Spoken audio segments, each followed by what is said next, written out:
Joining us now, Democratic Congresswoman Tulsi Gabbard of Hawaii. She's a member of both the House Armed Services and the Foreign Affairs Committee. She's also an Iraq War veteran. When you hear ISIS threatening, the next attack would be right here in Washington, D.C. Is that a credible threat, or are they just sort of boasting? I think after we look at what just happened in Paris, we've got to be very proactive to make sure that no city in the United States is the next target for an ISIS or al-Qaeda style attack. You know, I think as we watch this manhunt going on across Europe, I'm reminded of a vulnerability and a weakness that must be addressed. We've got a visa waiver program that really does not address the vulnerability of the open and porous borders between Syria and Turkey, and we've seen already how many foreign fighters from across Europe are able to travel through those borders and are not being tracked and are not being they're not able to be addressed before going through that. So we need to temporarily suspend this visa waiver program until the intelligence community gets a handle on this and exactly how large it is and what's going on. So what you're suggesting is that French citizens or Belgian citizens, right now, they don't need to get a special visa. They want to come to the United States as tourists. For example, there's a visa waiver program. As you say they should be required to get visas? They should be required to go through the normal visa application process so that we can thoroughly vet exactly who's trying to come into the United States, because as it is now, really it could be just a matter of hours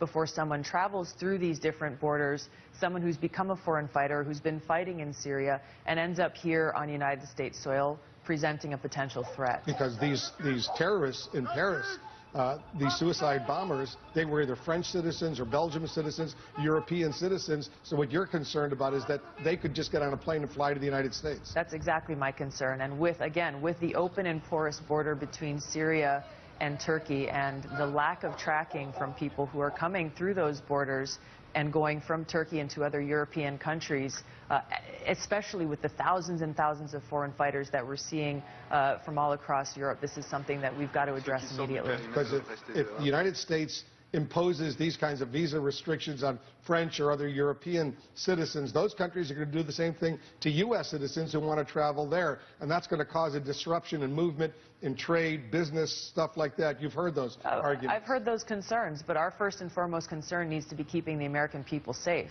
You want to talk about the effect on the economy. If these actions are not taken and an attack is allowed to occur here, even though we've identified this vulnerability, that is not something that anyone wants to deal with. So we've got to recognize the potential threat, the weaknesses that exist there, and shore up those weaknesses so that we don't allow something like that to occur. The CIA Director, John Brennan, in a very important speech today, Q&A, he that there are more ISIS attacks, in his words, in the pipeline right now, and they might be attempting to come here to the United States. That's your concern. But he also said something very alarming. He said U.S. intelligence right now is strained. That's a pretty alarming statement.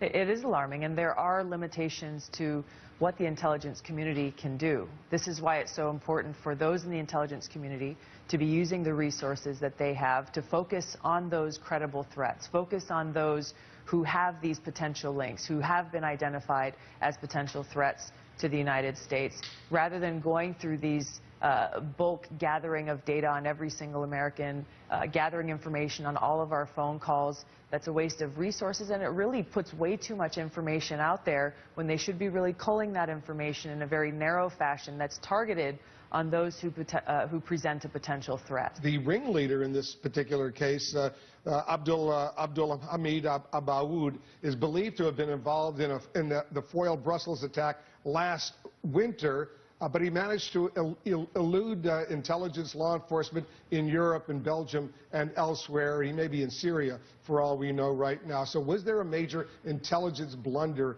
in Europe? Well, I think this is exactly what we've got to look at as we learn more information about this, and why I remain concerned about the open avenues of travel that people have between Europe and the United States as we deal with this very specific situation and the lack of accountability really on the intelligence communities on both sides on exactly who these foreign fighters are, where they are, and what they're doing.